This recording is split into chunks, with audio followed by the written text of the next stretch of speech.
Blake's Buzz Live.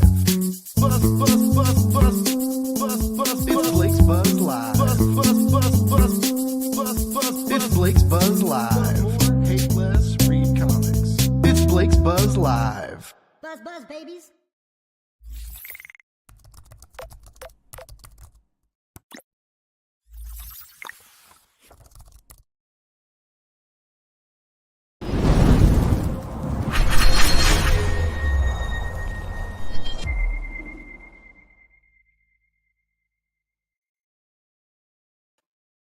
Hey, Buzz Buzz babies, it's Tuesday. We're back live again. I just can't stop doing these shows. I can't quit y'all. I love you so much.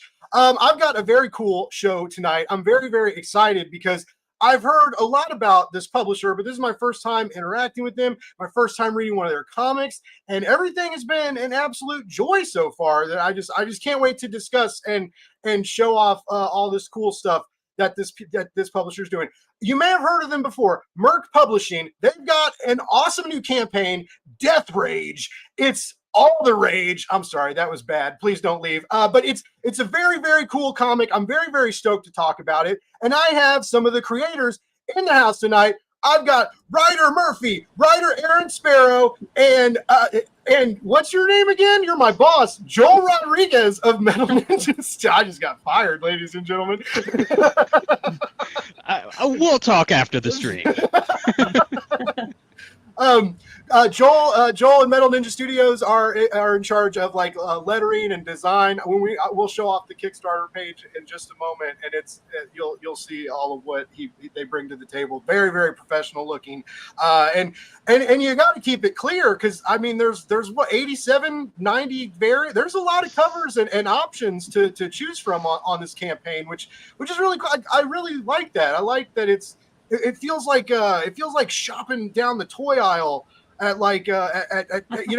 whatever favorite place you get your action figures from, right? It's just like there's so many pretty shiny, distracting things, and yeah, there's definitely something for everybody. I don't know anything about that, Blake. I see that that Galactus Hasbro Labs behind you. I'm insanely jealous. I thought about buying that till I saw the price. But I'm very worth it. But I'm already ahead of myself. I haven't even asked y'all how you're doing this evening. How is everybody?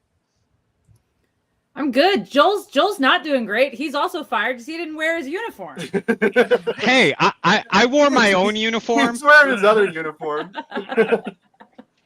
I'm wearing a Marvel hat and a Ninja Turtle shirt, so I'm all over the place. Like, yeah, I was talking about this in the green room. These MERC shirts, like, how many times do I have to have y'all on and hype your comics before I get a cool tie-dye MERC shirt? Because I need that in my life. I'll wear it live. I'll wear that in a Metal Ninja hat as soon as Joel sends me one of these days, right? I'll brand it up. I'll slut it up all over the place for you guys. I swear. I mean, we got to get rid of the Marvel hat at the bare minimum. If I switch it around, it's Guardians of the Galaxy at least. It's the best. The best Marvel hat to have if you like crying during superhero movies. Anyways, Can't argue with that. We're not here to talk about that, though. We're here to talk about and celebrate indie comics. More specifically, we're here to talk about DEATHRAGE and reading this book. Okay, I went through like a ton of emotions reading this book. I kept thinking, sometimes I would be like, oh, this is a little bit like Valiant's Bloodshot, or oh, it's like this reminds maybe a little bit about like Daredevil, or and it's just like. Even with like hints of reminders, it's the next panel reminds you that this is your own content. This is fresh IP. This is like nothing else that's on the shelves. And so there's a lot of nods to the MERCs and comic book history, right? But over and over again, you just make it your own and fresh from the character designs to the wild mask to the army of cyborg teddy bears. Like, oh my god, like everything about this book I just absolutely fell in love with. Like I'm sold on MERC Publishing now. Like you guys need a social media guy? Like I don't know. Just kidding, Joel. But no, I love this book. You guys did a great job. Art team, lettering's great. I actually feel bad for the letterer because there's like 8 different kinds of lettering throughout the book. There's like the digitized stuff and like your traditional lettering. It's very much like an exercise for the letterers. On this. That's all Joel, man. He brings it on himself. He's he will come back to you and he'll be like, hey, can I do a specialized font for this? Or here's a specialized font. What do you think of this? For this character. He puts all that in, and it's absolutely fantastic. It really sells all the different characters. It makes you realize you're reading a different voice. One of the things that Murphy and I worked really hard on was giving every character a very distinct voice. We wanted every character, if you mix those balloons up, you will know which character is supposed to be speaking. And unfortunately, that's not something that you get in comics right now. A lot of times you can move the balloons around and it doesn't matter because nobody knows how to write in character voice. And Joel just adds that extra little bit of mustard on the hot dog when he gives it a specific font. I'm really glad you said mustard, not ketchup. We might have had a problem. Actually, I'm just kidding. I didn't even know about the ketchup hot dog hatred until the last season of the Bear. That was like a whole new thing to me. And then I learned it was like it's like it's this taboo thing to like put ketchup on a hot dog. I never know. I put mustard on my hot dog, so everyone's mad at me. I put cheese mustard on my and mayonnaise. You said it's even worse. Yeah. No, I like it. Mayonnaise good though. I put everything. Ketchup, mustard, chili, cheese. It's delicious. See, back to the lettering. I have to say, I love the way they look. And then I remember that I have to do them every single time that person talks. So it looks good, but oh man, that gets tedious. But it's fun. I'm really proud of the work in that book, and all of it builds off of what Murphy and Aaron start with. Like, I've loved the DEATHRAGE series. It's probably my favorite series that MERC puts out.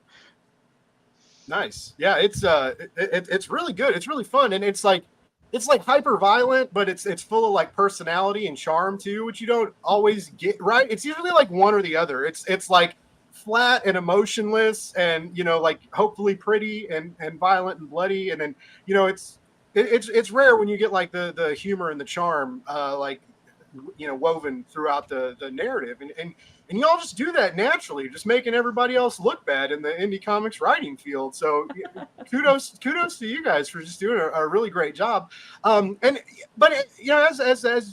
think a lot of people notice, it's got a huge fan base. It's well funded. The past issues have been funded. It seems like a lot of people are really stoked for this trade paperback collection too, which FYI, you can go to the link that I'm about to post in the comments.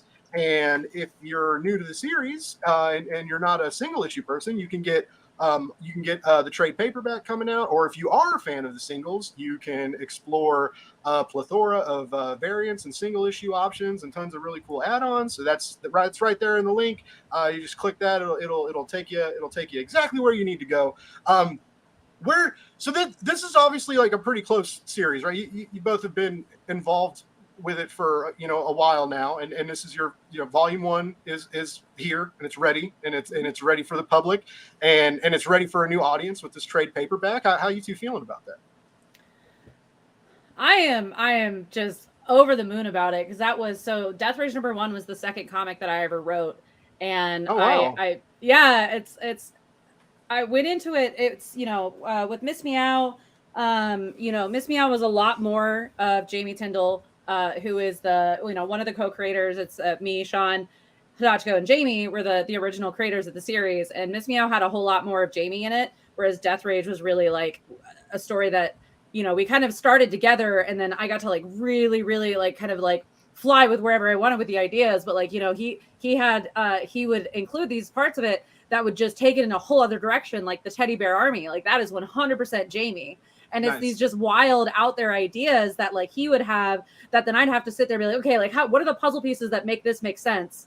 And then Aaron joined the team in issue 4. I think we were in the process of, we were almost done with issue 4, and then Aaron joined the team and he came through. And so that's the first issue that's got like his flavor. And then you can see like that through issues 5 and 6, that, like, which is the big finale and like the big reveal of like Pixel, like all this stuff is just, I couldn't be happier with the way that it's all turned out, and the way that Emiliano Ordinola and Gaston Zubeldia, who are our interior artists, the way that they were able to bring it to life is just, I mean, it's gorgeous. Like I'm not even biased in that. Like everyone that opens this book, they're like, oh wow, like this is a real comic. And we're like, yes, pretty book, yeah.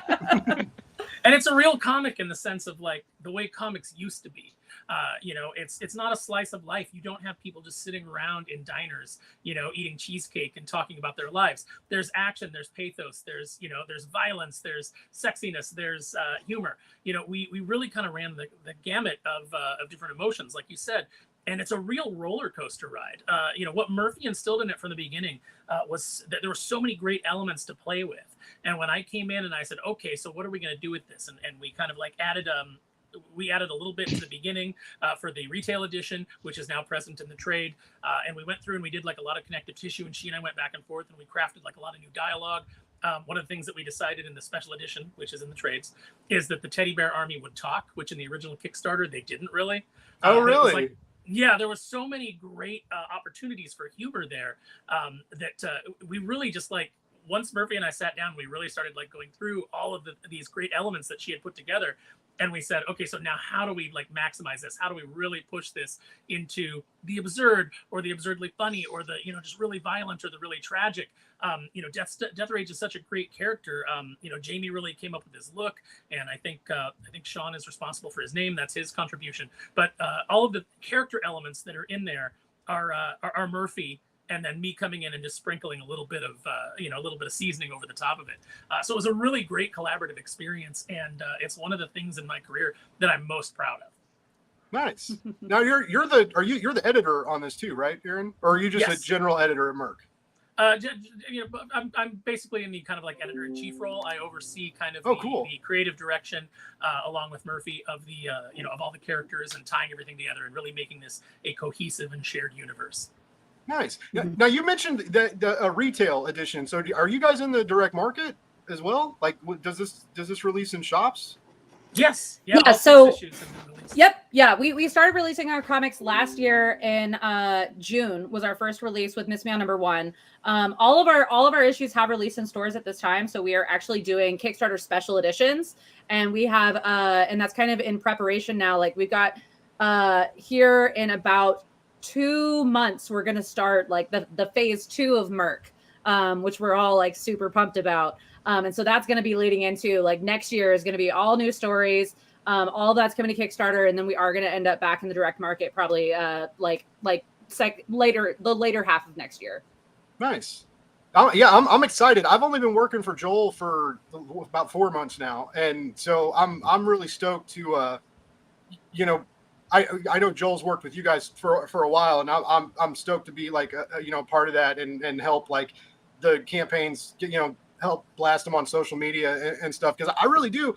I like a lot of what you're doing, and it's, you know, there's a lot of Kickstarter stuff right now. I was talking to Joel about this earlier, where it's like, you know, a lot of people they make like these sexy covers, and some of them are drawn well, and some of them are not like at all. And we've even in like some of the Discords I'm in, we've talked about it. It's like some of these campaigns don't even show interior pages. It's just they just like show like, you know, nudie cover options, and if, you know, it feels like there's, you know, some people might think that it's just like, well, if you can have like sexy covers and don't have to back it up with content. And I love that is the completely opposite false with you guys. Like there's great content in between these covers, you know, whether you want to get you know, a sexy cover or a stylized cover or a die cut cover if it ends up happening or something, you know, like I noticed that was like a stretch goal that might be unlocked soon for this, but you guys, you're bringing the sauce. You're in the kitchen. You're stirring the pot. You're bringing the sauce. It's good.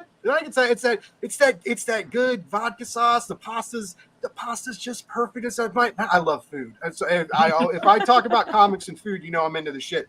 But you're doing good. You're doing, like, I agree with what Aaron said. Like this is special. You know, a throwback to the goodness of indie comics, what they could be, what they should be, what they can be. I like that. That's what MERC is standing up for. I think the feedback I've gotten most often, especially like at conventions, when people come up and they take a look at the covers and they flip through the books, they're like, wow, like this really feels like 90s comics. And just looking at the DEATHRAGE design, like it screams 90s comics, and that's what I feel like. I always take that like with like a happy like thank you, you know. I think that was a great era in comics, and I think that people are really starting to enjoy it, and I'm hoping that with this trade paperback, yeah, we can open up and just like really like I just want to get this. I want this in everyone's hands. I want everyone to read it. It's so good. Well, I like how you make fun of it, too. Spawn is what got me into comics, so I love the 90s compliment. And then to Blake's point about people just throwing sexy covers up, when him and I were talking about it, one thing that I said was the sexy covers go and they sell one issue, but if that's all they have, they don't come back. Well, we're 23 campaigns in. Obviously, something must be working, and it's the content, because we back it up with good stories, and everything looks good. They're good stories, and yeah, I'm extremely proud of the work that we're doing. I'm happy if you're just buying sexy covers. If you're like, hey, I like this set, I'm gonna buy this whole set. They won't take your money, ladies and gentlemen. It's fine. But I really want you to read what's inside, because we're really putting a ton of work into making everything cohesive and everything makes sense, and doing a shared universe that, you know, where we kind of threw you into the deep end of the pool, and there's a lot of mysteries and things like that that are being, you know, slowly doled out. You know, we've got people who are now starting to ask questions about the characters' origins and certain things about them. You know, how do these characters meet? What's the dynamic? You know, how exactly does everything work together? And we're slowly doling that out throughout the different series. You know, there's a sequence in Miss Meow that kind of shows you the way that the Spartan organization, which is like our superhero peacekeeping group, the way that they interact with the different governments of the world, and kind of the contentiousness that's there. You know, so it's all connected. Are all these books like kind of connected? It's like a big universe. Even Born of Blood, you know, which is set in the in the past, Spartan era of Greek history. Even that ties into what we're doing in the current day books, Miss Meow, DEATHRAGE, and then moving forward into Catfight. That's exciting. What I want to bounce back to what Murphy was saying is when she said like it's a celebration of 90s, and I totally see that, but I also love that you guys make fun of it a little bit too. There's a scene where when he dumps out all the weapons on the bed, and she's like, "Oh, you're gonna need more pouches," and I was like, "These people fucking get it. They get it. They understand the assignment." That was based off of the very first time we shared the DEATHRAGE design online. Someone's like, "Oh, I think he needs some more pockets," and I was like, "Oh yeah." I just that lived with me until that we like dumped out that whole bag of shit that he's carrying. He's carrying it throughout the hotel in chapter 2, and he finally dumps it out, and I was just like, "What was that? Do you need more pockets?" Yes, we do. Yeah, because he's got all this with him.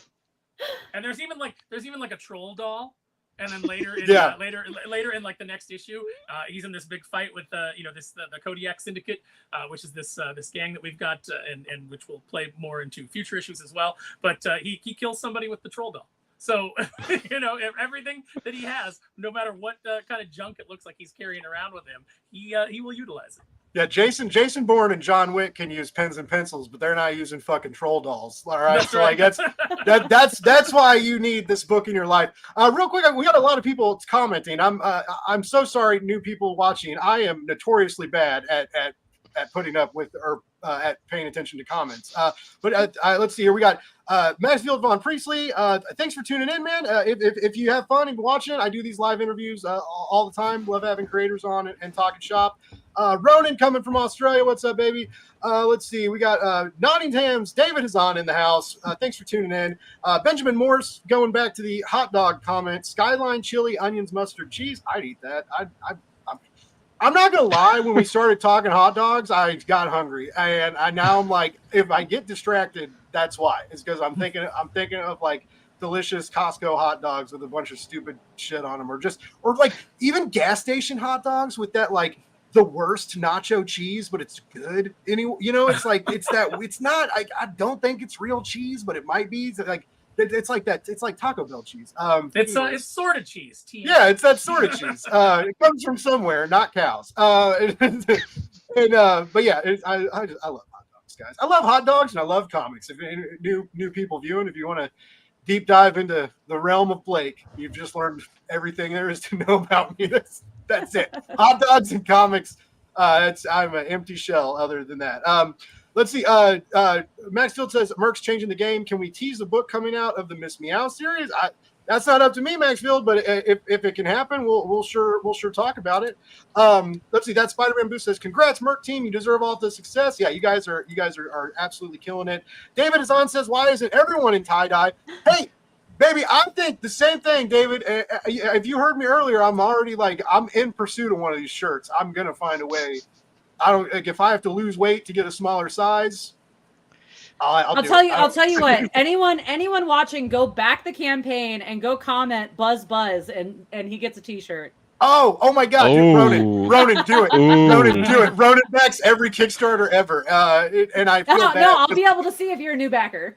I don't know if he's backed Merc before. He just loves the Kickstarter community. He's a champion. He's a champion of indie comics. Let's see. My co-host from Blake and Cole Read Books in the house. What's up, dude?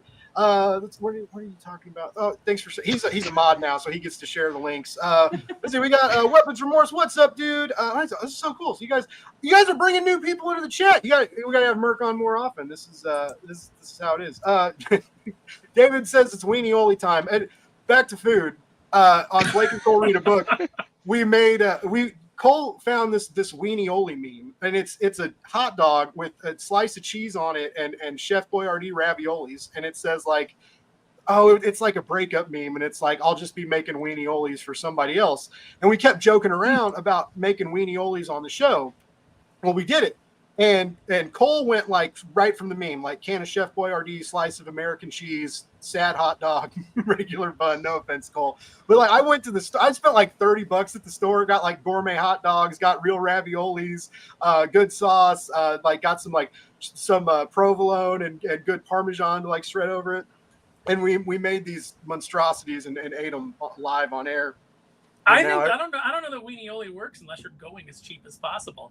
And I would actually. It sounds like you went too high end with the Weenie Oli. Yeah, seriously, I went. Yeah, I go too hard. That's one of my personal faults. Maybe making Weenie Olis every night for this guy's girl is the reason the relationship. I don't know what do you guys think? Are Weenie Olis the death or the savior of would-be relationships? Let us know in the chat if you've got an opinion. Sarah Landauer, what's up? Sounds like something that you eat alone over the sink crying.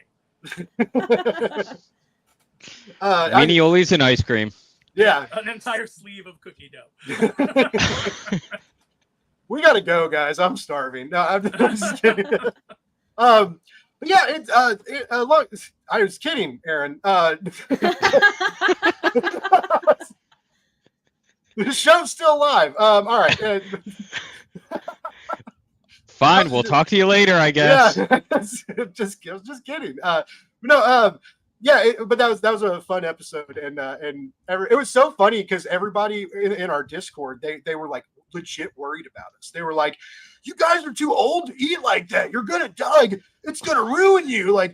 You're gonna die of heartburn." And I was like, of all the shit that I've done in my life for people to be like, all right, Blake, you got to stop at the Weenie Oli, man. If you could have seen me in high school, you would have been crying, I went to private school, man. Everybody had money and we did the dumbest shit over the weekends. But that's a whole different story for another time in another place. But yeah, we're here to talk about, for people just tuning in, we're here to talk about DEATHRAGE. Issue 6 is live on Kickstarter, and you can also get the trade paperback, which I guess this would be a good time to let's pop up this bad mammer jammer of a absolutely jaw-droppingly glorious Kickstarter page. Whoever designed this is just a fucking genius. I'm just gonna come out and say that it's a great looking page. It's well organized and just everything you want in a Kickstarter page. There he is. He's back. That was very timely. You missed all of Blake's compliments for you. Well, you don't want my head to get any bigger than it already is. I already look like MODOK. You look better than the MODOK that was in the Quantum Realm. You got that going for you. No, I don't mean to. I don't want to talk shit on Marvel. I still love all those movies and they're fun. And I'm wearing a Marvel hat, so I got it. Really, all of them, all of them. All of them. I mean, there's fun to be had if you let go of. If you're drunk enough, that's what you mean. If what is it? I couldn't think of the word. If you just I was gonna say let go of your inhibitions, but that was just weird. Like do things to me. Gotta dress down the movie a little bit. If you turn off your brain and try to murder it with alcohol, you might enjoy Phase 4 and 5. Basically. I mean, I will admit I don't pay the $20 to go see him in the theater anymore. Like I wait for him to stream, but I would have paid for Guardians. I did pay for Guardians. That Nice. was the last one that I was invested in. Yeah, it was. Yep. It was really good. Speaking of good, we got this Kickstarter to go over. You guys will notice real quick. I see shiny things and butterflies, and I will just go wherever the spirit takes me. So I do apologize. Like, there's rails and there's me off of them, but I try and get back eventually. But that's the beauty of Blake's Buzz, and that's why Metal Ninja Studios sponsored me, because I'm wild on the mic. You never know what's going to happen. But anyway, so we got Is that this awesome. why? I don't. That's what I'm going to tell myself. All right. So we got this DEATHRAGE, the finale. As you can see, they are absolutely killing it. $77,037 of a meager $5,000 goal. 747 backers, 67 hours left to go. No pressure on me. Murphy gave me that custom link to share and get backers. Like, let's see, what can we do in 67 hours? I don't know. We'll find out. But remember, if you back it and you're a new backer and you say Buzz Buzz, I will get a t-shirt. You will get nothing. You'll get a cool comic, but this is all about me. It's my show and it's about me. But so please remember that. So yeah, we got the special edition issue. I love this cover, or cover or pinup. This is what we used for the promo art for tonight's show. Yeah. It's just, this is the detail you get like in the comic. It's it's this gorgeous, and it's mean. It's mean. It's bloody. It's exciting. This is so that's an artist, Jeffrey Edwards, who has done. He has had a cover on almost every DEATHRAGE that released in stores except for issue number 1, and I believe that's because we discovered him for issue number 2. But he is an incredible artist. He also did the cover for the trade paperback that you'll that's the next photo down. That is one of my favorite covers we have ever done. Love Jeffrey Edwards. Super talented, and he's one of those guys that like his style is just, it's made for DEATHRAGE. Like it's just so awesome and fucking raw, and he's got these clean ass lines. It's just he's so amazing. Yeah, that's a good looking trade. Real quick, what we usually do, I have a special movie trailer voice I like to use, and I like to read the solicit. So I'm gonna read the solicit, and then we can move on. You guys, get ready for this. Blow your fucking minds right into the sky.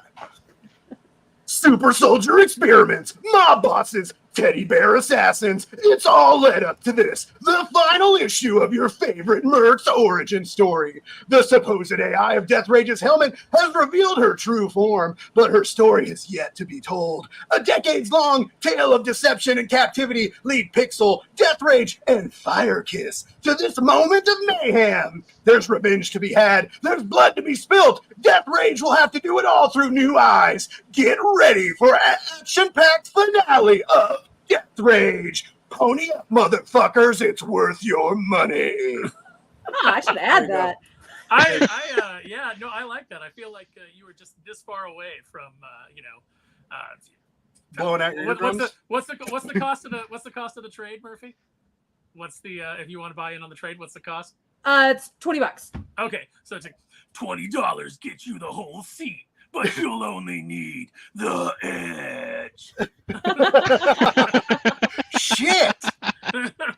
Joel, you didn't tell me they were going to come here and one-up me on my own show. I got to keep you on your toes. I guess. I got to step up the game. But yeah, it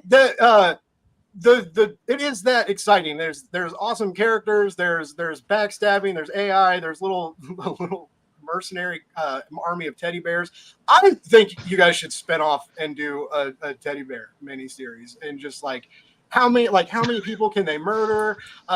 Maybe there's like other stuffed animal. I don't know. I was talk to me about it later. I'd love to write a comic book. there's definitely some stuff in there that lends itself to that, especially kind of the very last page of the trade. I think that is really fun.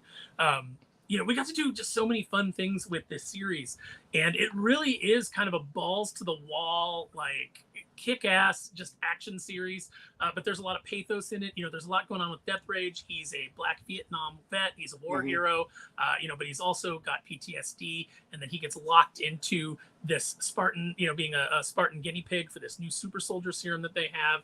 He's wearing this experimental helmet, that is interacting with a chip that's in his head. There's all kinds of different elements going on, and just you really get this sense of this really broken kind of individual, just trying to do the very best and trying to be heroic. But he's got all of these things going on that are, all these different voices in his head that are telling him to do different things. And we really had a lot of fun with it. And the Teddy Bear Army is just absolutely fantastic. I think people, if they haven't checked it out, I think they're really going to love that. Firekiss is such a great character. She's got her own story going on. Like, everybody in here has their own story, their own motivations. One of the things that I really love about writing, and I think I can't remember who said this, but there's something that I read a long time ago when I first decided I wanted to be a writer, and they said everybody who's on the page has to have some motivation, even if the reader never finds out about it. Whatever character you're putting in there, they have their own life, they have their own motivation, their own things going on. And if you keep that in mind, it really helps you write better dialogue, it helps you write better characters, and it gives every character their own agency. And it's one of the things that I really love about this series is everybody has something going on. Yeah, it definitely. It's everyone's really easy to invest in.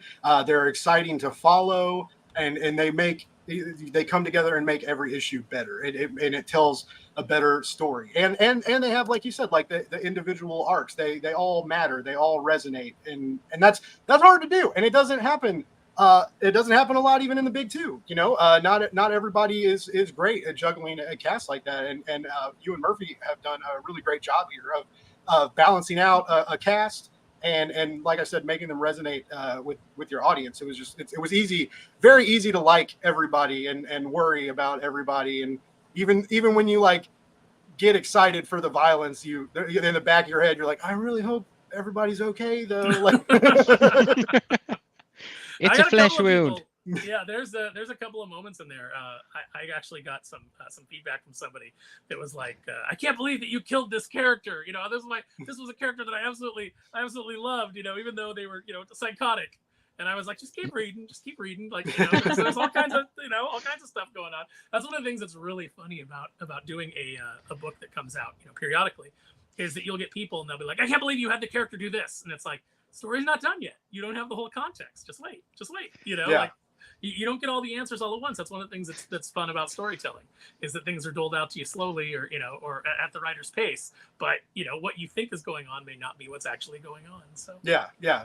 Remember that, nerds. You don't always know what's going on. You aren't, because I'm sure you all know. As comic creators, there are a lot of people that think they can make comic books better than you, and will go to the internets to tell you about it sometimes. And so it's just like, every now and then, if you just take a step back, swallow a chill pill. Maybe you need 2 of them. Maybe you need 3. I don't know. I'm not them, but I'm just saying the chill pills are available if you need them. But if you let these creators tell their story instead of instantly waging war against them, oftentimes the results will make more sense. And if you just instantly, anyway, that's just my opinion, though. I don't know. I could be wrong, but I don't mind. I don't mind critical feedback. I don't mind people telling me what they liked and they didn't like about a story. I think that as a creator, I think that creators are too thin-skinned and too sensitive when it comes to that sort of thing. I mean, especially when you're writing characters that are, here we're getting the chance to write all new characters. So there's not a lore that we're violating. There's not anybody going like, hey, you didn't write this character consistently. In 1963, in issue 45 of this happened, and you totally negated that. And see, that's something I'm very aware of. So, for example, this was an interesting series for me because it is very dark and it is very violent, and there is a lot of dialogue that's not typical dialogue that I would write. So I really got to kind of stretch my creative muscles when I got to come in and help Murphy with this, is because it is so different than what I'm used to writing, which is I'm used to writing licensed characters. Like, I had a run on Darkwing Duck, and that's obviously a kid's property, and that has a lore. Even though the cartoon played it fast and loose, we treated it very respectfully, and so with this, we just got to cut loose because it's a whole new universe, and we got to define who the characters are. We didn't have any borders, that they were already contained within. So I think it's been really fun, and working for MERC, I've gotten to write some of the darkest shit that I've ever written before. And there's some stuff coming up in the Catfight series, which Max wanted us to plug because Catfight happens to be his favorite character. He likes those psycho chicks. But there's some stuff coming up in issue 2 of Catfight that I actually had to write in the script for the artist not to show it, just to pull back or close in so that we didn't see what was being described in the narration, because I was like, it's too dark for the page. Wow, that's intense. That's and exciting. I'm already, y'all got me buzzing already, because I wasn't aware that this was like an overarching connected universe, and I'm like, I'm fucking like stoked to explore that now. I love that stuff. I love big connected stories. That's why I've never seen a bad MCU film. I'm kidding, but like that's one of the things that's saving grace, I think, sometimes, which is also has hurt them before too, because it's like, why didn't anyone ever talk about that giant thing coming out of the earth in Eternals, and no one's ever mentioned that again in any of the preceding. Like, do you think the Earth would be upset about that with this thing in the ocean? But we're not here to talk about that. But but you can't. It's very, what you're saying is very true of storytelling. Is you can't do something, and this happens in the Marvel universe a lot. This happens in the MCU. This happens at DC. They will do some world-changing event, like Namor floods Manhattan. Yeah. But then once that story's over, there's no repercussions of that. Everything's just back to normal. Or, this city got blown up, in Civil War, like this whole city got blown up. And that actually had ramifications for a little while, but eventually nobody talks about it anymore. It's over. We still, in the real world, talk about 9/11 today. There's still the anniversary of it. We still talk about these big tragedies. We talk about the Holocaust, all these horrible points in history. We talk about them still. And in these comic book series, it just goes away. And what we're trying to do is we're trying to make everything matter. So, if you read Drew, I know he goes by Dolan on the book. If you read Dolan's Board of Blood series, that has Leonidas in it, the Spartan, from, if you guys have seen 300, or if you've read history, Leonidas, the leader of the Spartans, he's in that book. His helmet shows up in Miss Meow. It's worn by the modern day Leonidas, who's the leader of the Spartans, So there's, and there's properties to that helmet. Miss Meow is after it, and there's a reason why.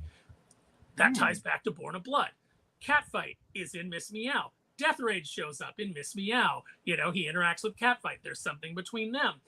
And we get to reveal this all as we go. So the universe is completely interconnected, and that's really what we're going for. Is we're trying to make it all make sense and not contradict ourselves, and make sure that we've got a through line through all the books. So that if you're reading one, it's its own contained experience. But if you're reading all of them, you're getting so much more out of it.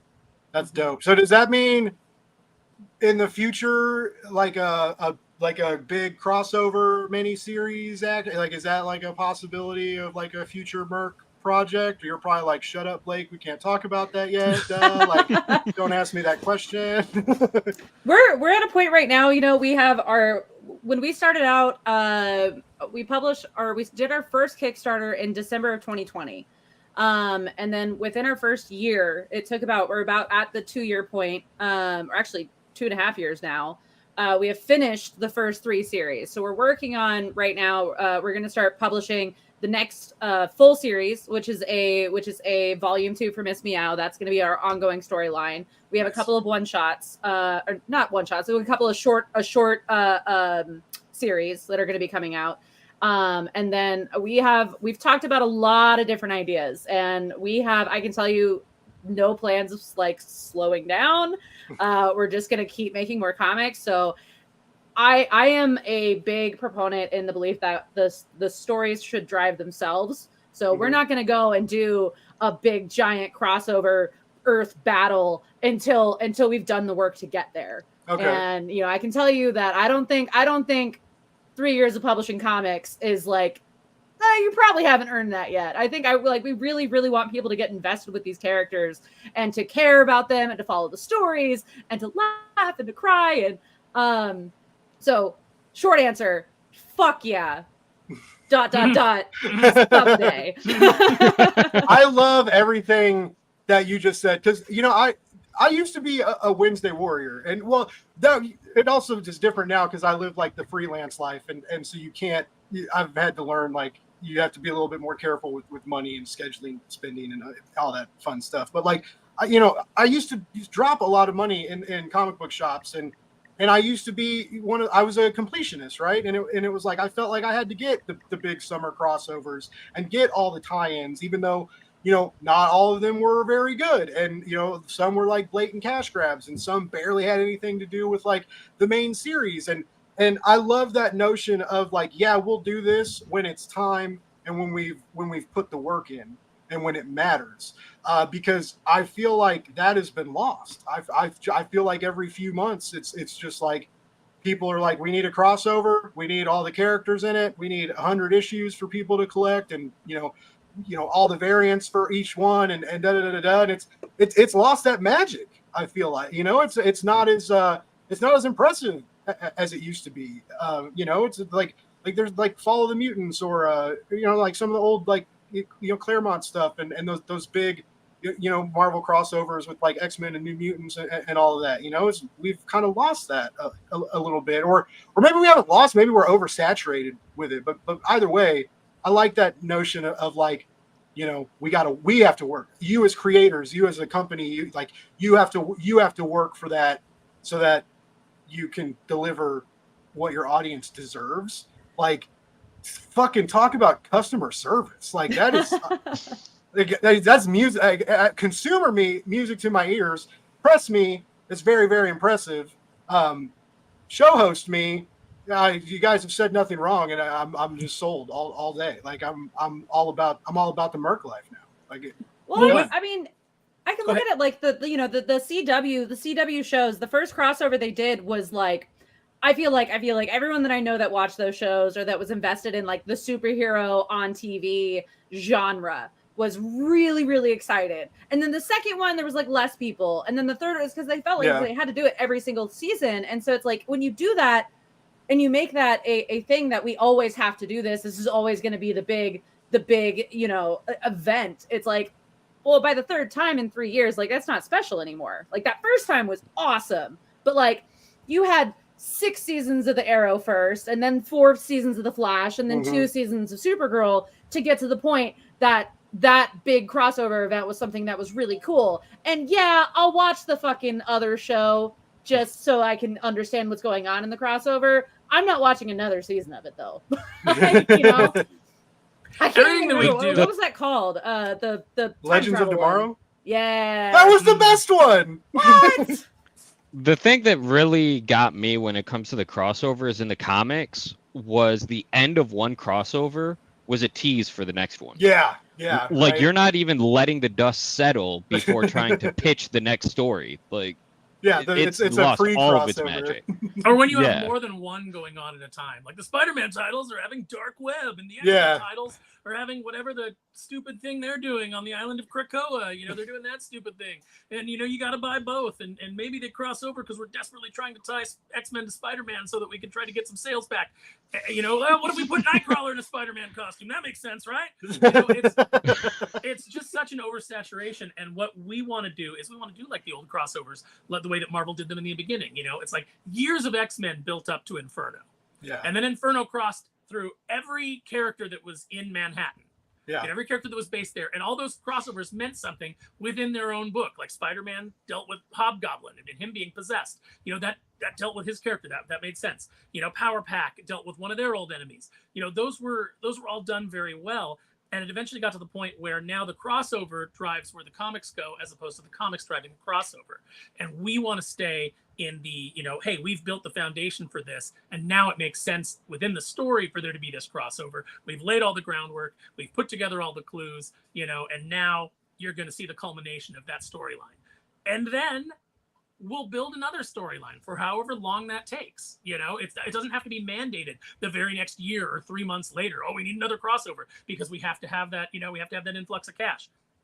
But the great thing about the Kickstarter model that we're using is we get to do things slowly. We get to see what works. We get to see what doesn't, and we get to respond accordingly. Nice. One thing I want to mention. That's why I stopped here. You know, this $20 trade on this Kickstarter is ridiculously priced. I have people like gotten mad at you for pricing your trade so low. I mean, because I come from the land of like Kickstarter, like $35, $40, $45 trades sometimes. And you guys are bringing the sauce at $20. Like, that's so fair. That's like beyond fair. That's just like, you just want to get this thing out there to people. Like, that's 160 pages for 20. Yeah, it's a nice trade. It's got a beautiful cover. So the reasoning is number one, the Kickstarter is DEATHRAGE #6, featuring our trade paperback. This trade paperback is, you know, like I said before, like we do the single issue Kickstarters, and that drives our business. Like, that lets us do what we do, and it lets us make great comics at a pace that we can make them with quality. The trade paperbacks are now, it's like all of this work that we have already put in, we are now able to condense into something that we can hand to somebody and say, like, read it. I don't destroy it, bring it into the bathroom, like whatever you got to do to open up those pages and read this story. You know, this trade paperback is like, that's going to be what we can take to conventions. Like, so, nice. You know, if you have a trade paperback at your booth at a con, if you want to sell through a box of them, you know, we got to put them at a price that sells. And, you know, the second half of you know, the owners of the company has worked in a comic store. You know, he owns a comic store, and so, you know, he was coming from this at very much at this is what you would sell a trade paperback for in a shop. And the Kickstarter ones tend to have a very, you know, a high price because, you know, they're special. They're the special editions, whereas, you know, we added our special edition hardcover, but really this campaign is for issue #6, which is what most of our fan base has been following, is the single issues. Okay. All of the fan base, we've never had a trade, but so yeah, that's really the reason. You know, we want to price it for the most people to be able to get it and read it. Yeah, and I've after I said that, now seeing like this $30 hardcover is like, you just don't see that on Kickstarter ever.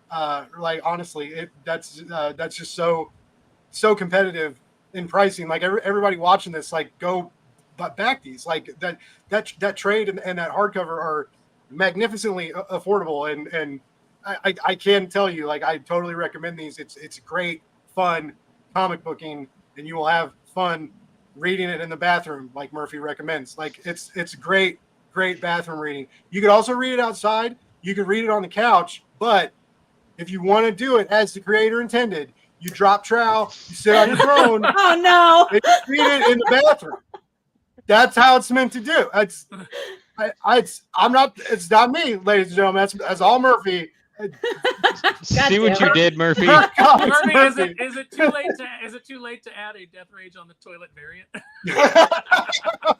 we know an artist that does those at cons. He's all the different comic characters. You got DEATHRAGE on the toilet, or not DEATHRAGE, Darth Vader on the toilet. I'll bet we can get him to do a DEATHRAGE. Now, see, that's canonically inaccurate because Darth Vader has a colostomy bag. That's established. That makes sense, and I hate thinking about it. Wow, I never thought about that before. But just imagine being the writer who went to Marvel and said, "This is what we need to put in a comic." No, it was actually I want to say it was James Luceno, and I want to say it was in a novel. He's just like breaking down all of the injuries that Vader has, and he's in the bacta tank, and he's actually healing himself with the Force. But the problem is he has to use the dark side of the Force. So the moment he starts to heal his own body, the rush of relief that he feels conflicts with the dark side, and it shuts down all of the healing because the dark side will not allow him to do that because he's let go of his hate. Dude, that's brutal. Yeah, that's crazy. It's part of it's part of what made the pre-Disney Star Wars so good and the expanded universe so great, and that's why the colostomy bag itself. Just that? Yes, the colostomy bag itself. You know, when you think of the fact that Vader has a poop bag, you know, it just now you understand why he's so pissed. I would be too. Yeah, could you imagine?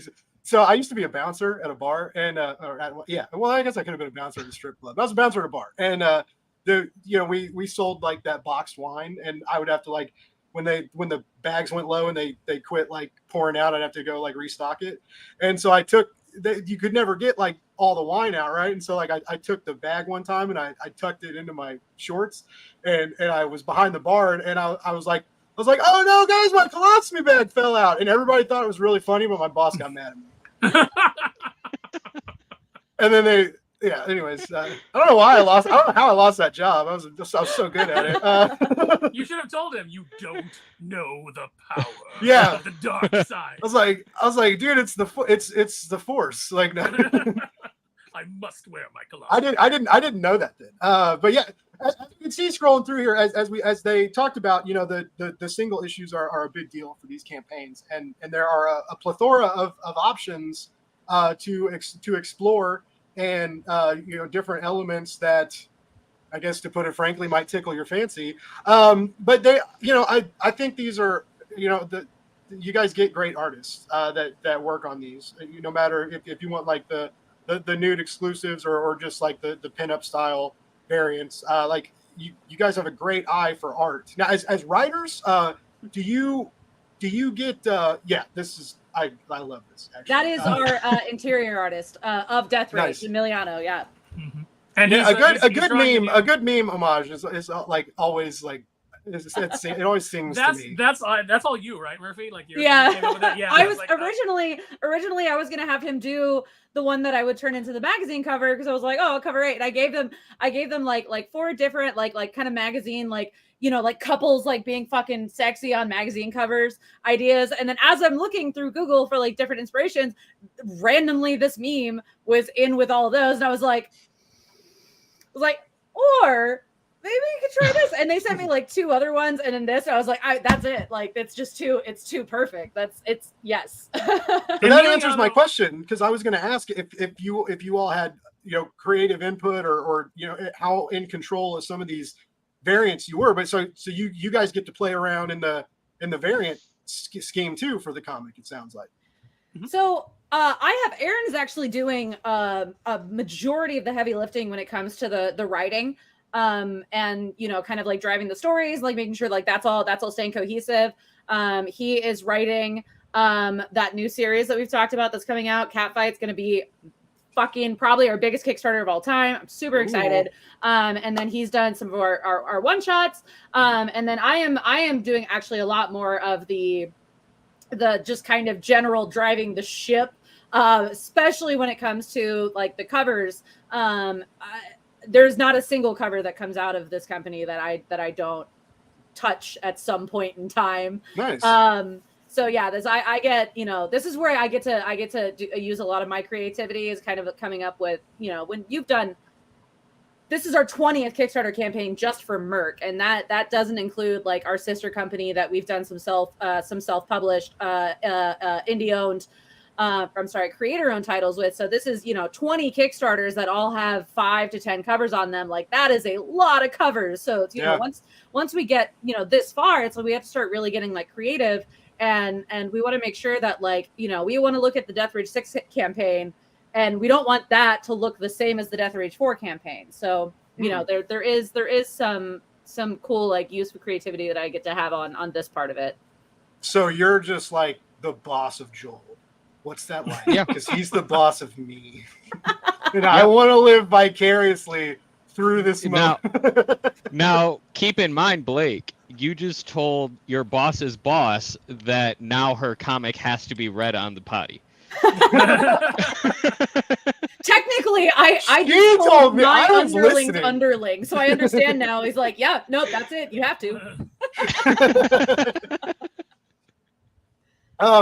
No, I do one more. I do want to again shout out Joel and his team at Metal Ninja, because these campaign pages are intricate, and as some people know, some Kickstarters, shout out to you, Bad Idea, I love you, but your Kickstarters are insane and hard to follow. But they get a little confusing, especially when you get a lot of variant options, a lot of add-on options, and so it becomes a task, and it becomes very rewarding to your backers, right? When you can keep these elements clear, and this costs this amount, or you can add on this at this pack, and to keep that like clear and concise and also make it look good on the page, like that's another thing that I think greatly sets MERC Publishing apart from a lot of other Kickstarters out there. Is a lot of people want to put every option in there, right? Like, you know, you can get 3 variants, a body pillow, and a shot glass or something, right? And it's like sometimes, and you can use them all together. And like, but you know, it's sorry. Sometimes you get drunk and snuggle your body pillows, ladies and gentlemen. I'm not the only one here. Weep into your body pillow as you you know, after you eat weenie olies, you get emotional, and sometimes you gotta cry it out. But you know, it helps a lot, and I think some people don't realize, you know, when you just dump all these options in there, they're like, oh, people will figure it out. But there are a lot of people are fucking stupid, and so like it helps. Shout out to stupid people out there. I still love you. Please keep watching my show. But it just I do appreciate that about your campaigns, even with all the options. Like, it doesn't feel intimidating. You know, it's easy to follow, and it just, you know, it basically comes down to like what you want, and what you want is going to be there in one form or another, and it's real easy for your backers to figure out. So that's another thing that y'all are doing really good. Everybody gets to kind of like, you know, figure out which cover works best for them. Which one, like you said earlier, tickles their fancy. You know, I tend to, you know, for me, I tend to lean more towards action-oriented covers, or you know, like a one with Pixel is really good. The one with Firekiss is really good. You know, the hardcover variant might be my favorite. Yeah, I love that one. It's really good. Anyway, sorry. You know, of course, you got a Jamie cover. How can you not love a Jamie cover? Yeah. You know, he's so damn good. He draws such sexy women. Reminds me a little bit of J. Scott Campbell. I'm always kind of the same vibes. I'm always a sucker too for a white background cover. I don't know why. Yeah. It just looks so clean, and it makes the artwork pop so much. So that's another one that I really like. The lipstick mark is really strong. I think the meme cover is definitely my favorite. You know, on this campaign, absolutely love it. I love the bears though. These little bears. Like, I feel like if I wore suspenders, which I will one day because my dad does, I feel like when I get old, I'm gonna wear suspenders. I feel like that guy's me.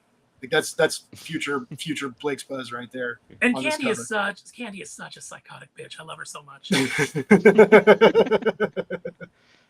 But yeah, it's you know, I mean, even with the pinup styles, but like the colors and stuff, and the colors in the interior is great too. But you guys, you have a really great eye for art. Are a lot of these artists? Do you have them like in house and use them for multiple campaigns, or is that one of the deals that you guys kind of work on from campaign to campaign? Always scouting art, bringing new voices on to do different variants, or how's that work out planning campaign to campaign? So we've got a really good variety of artists that we've worked with. There's some people on these campaigns that you'll see that have been on, you know, tons of our campaigns, but we're always looking out for new talent. Like the next Kickstarter that we have coming up, we have somebody that has that's going to be the first time ever, Sebastian Gonzalez. I actually just released a cover, an exclusive of his on our website. Actually, that first, if you go up just a little bit more, that's Lena Day was an artist that I discovered that, you know, has done a few things for us here and there.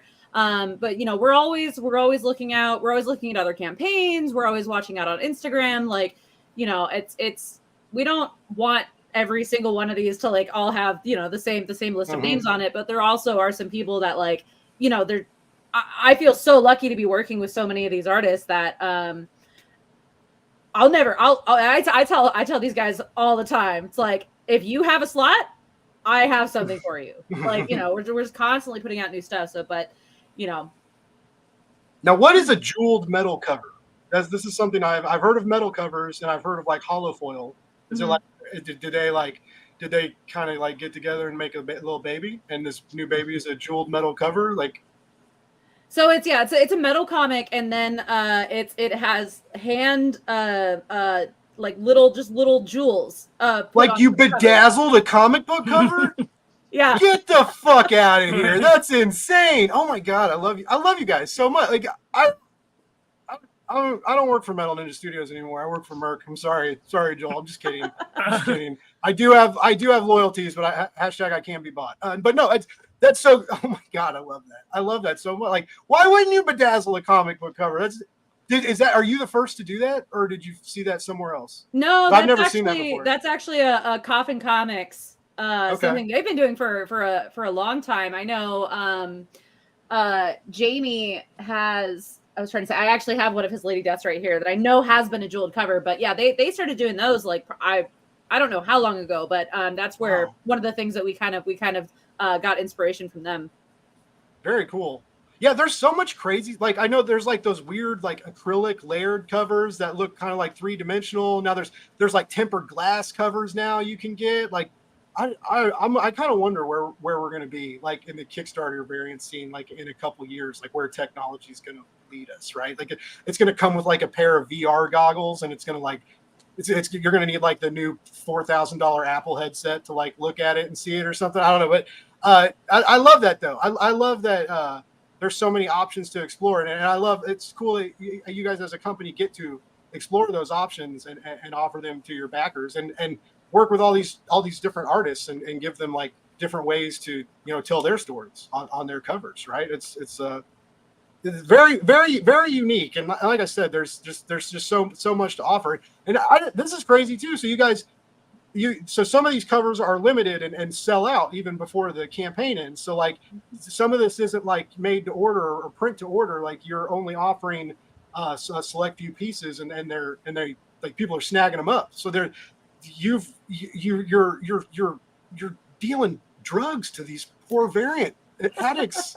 And I know what that's like because I joke around and say that I'm a recovering variant addict myself because I used to be addicted to the store exclusives for a lot of those Krakoan books the Krakoan books that Aaron's a big fan of. And I used to buy David Nakayama. Before like Marvel and DC started giving him regular work, you had to pay like $25 for his cover from a shop that did a store exclusive. And I quickly realized that when you're buying these issues monthly, like spending $25 a piece on each one Blake doesn't make that kind of money, and the Patreon is nice, but it doesn't pay for that. So like it's an unsustainable habit. But if you got money and you can swing it, like MERC will scratch that itch and bedazzle it and make it shiny and put it on a metal. They'll give you anything. But please don't take those into the bathroom. Those need to be put in a fancy, maybe like Mylar, so a hard plastic case, a top loader, maybe. The only people that should be taking those into the bathroom is like if you have a bidet, okay. Well, the thing about bidet, okay, potty, naughty. That's the slogan of the night. The higher end, higher end covers like that, those are the ones that, your hardcore collectors, you'll see them get CGC graded right away, you know, and they end up slabbed and, so as part of their collection. So, even if they did take them in the bathroom, they're pretty safe once they're slabbed. I don't have any slabs, but now I kind of want to get one and take like a cheap one, just take it to the bathroom, see if I can ruin it somehow. And then I'll upload it to YouTube and tag you guys. I'll be like, Aaron was wrong. No, I'm just kidding. You can totally destroy a snap comedy. Why did I use Avengers #4? Oh. So when you guys go to cons, are your booths just massive? Like, do you guys have big tabling presence at cons and showcasing a lot of these variants and beautiful covers and stuff that y'all have? So our this year we only have 3 conventions on our schedule. New York Comic Con is our last one for this year, and that mostly comes down to I worked cons. I was actually Jamie Tyndall's convention manager before MERC started, so like that's what I do. So if MERC is at a con, then I am there. So it's really hard for us to do a lot of cons because I have this whole job that I have to do now.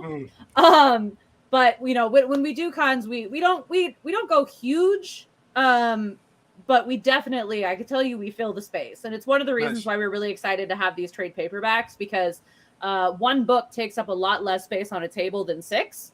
Yeah. So we do, we'll do con exclusives.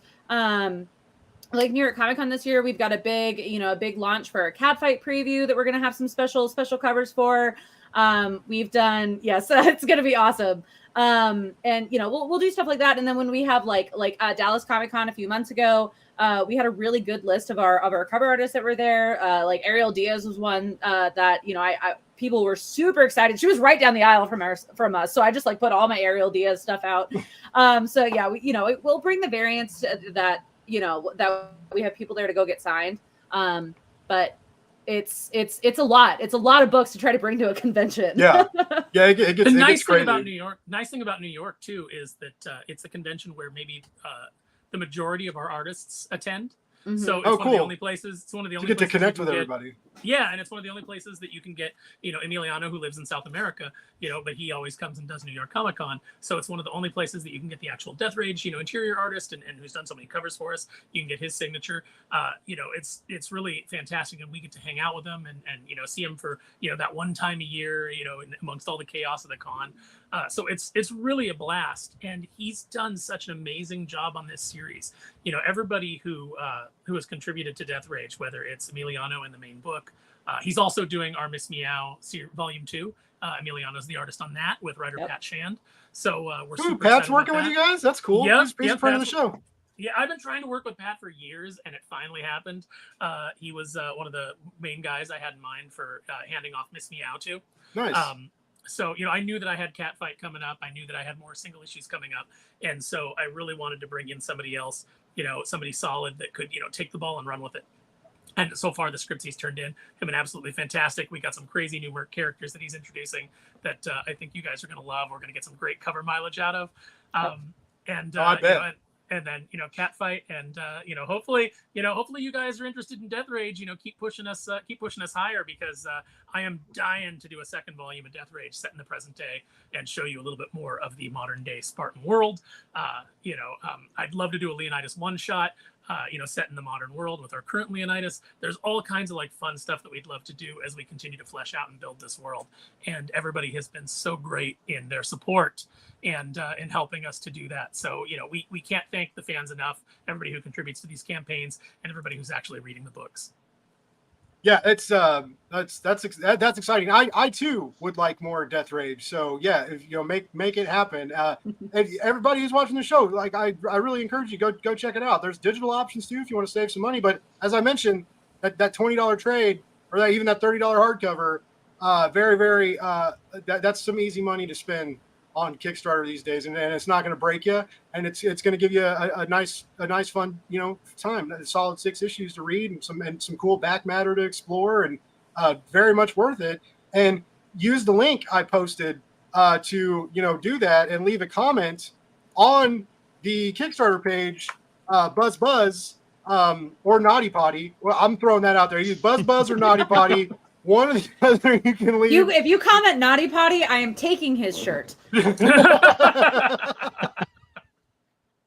I just posted the link again, but regardless of whatever happens to this shirt, but I do really, this is a strong comic book, and it's a blast to read, and you both did amazing jobs on it.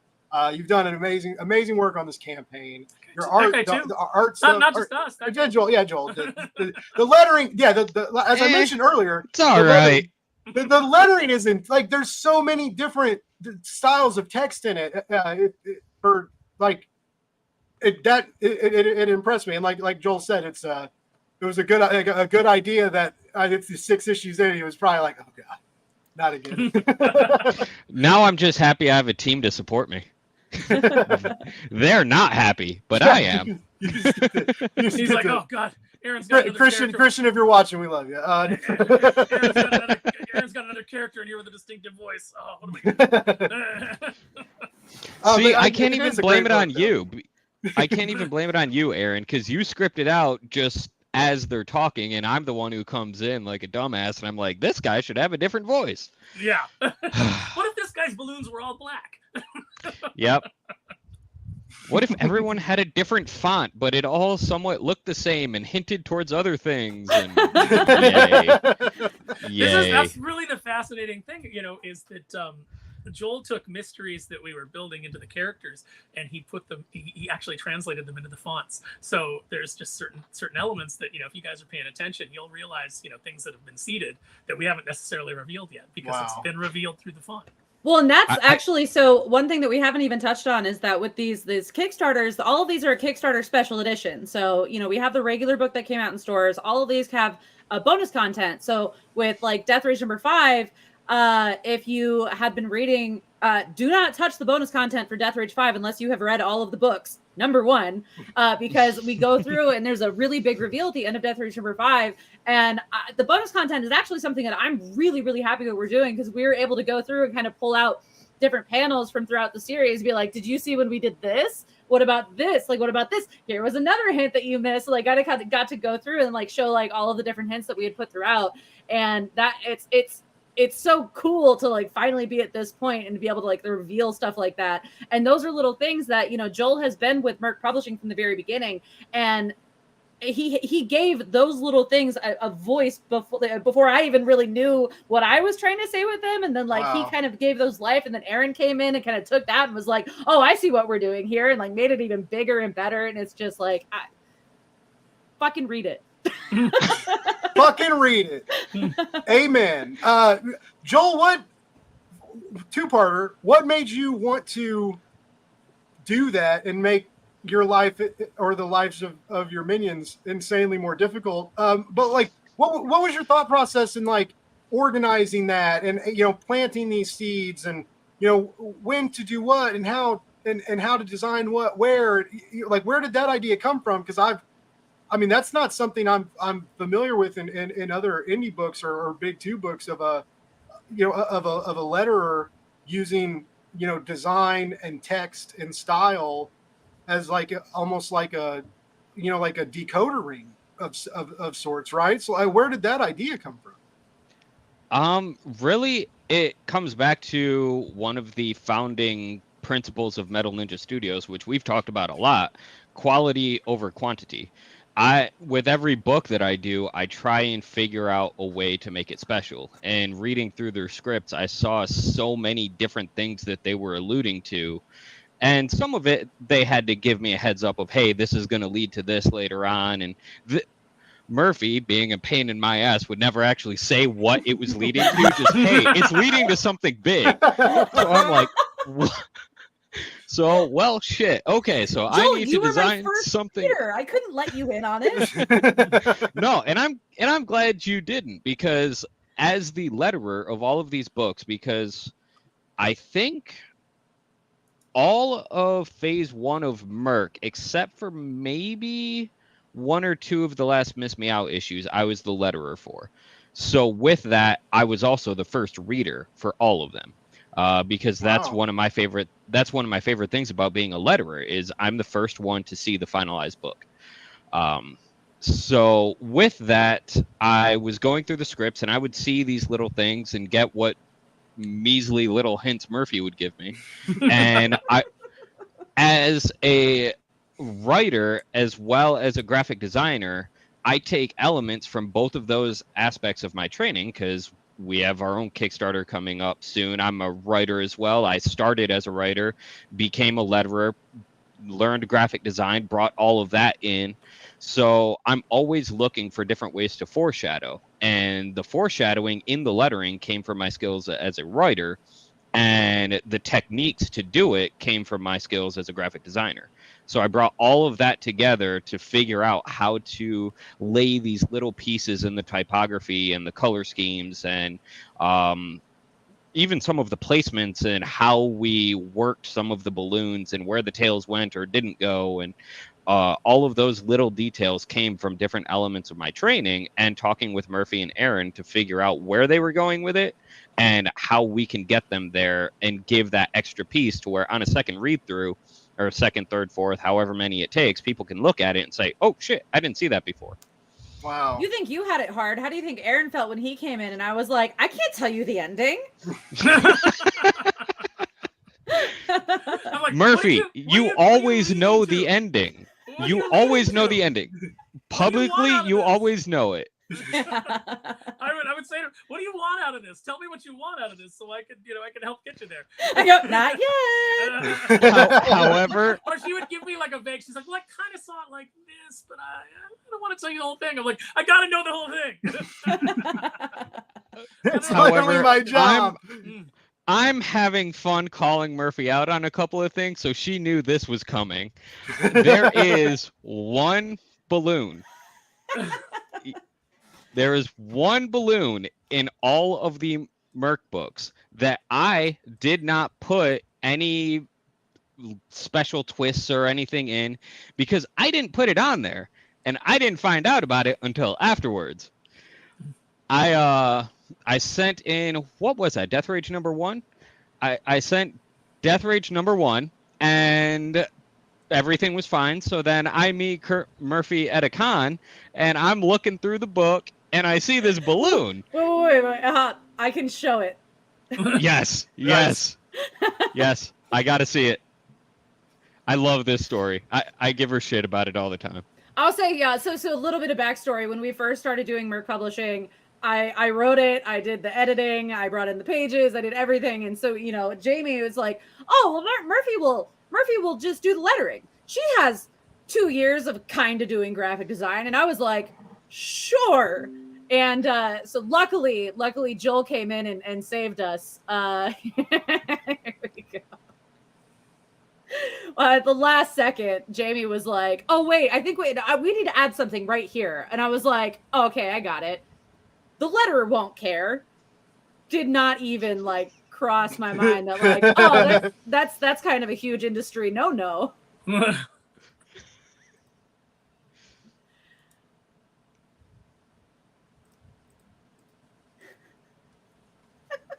So show mine for comparison.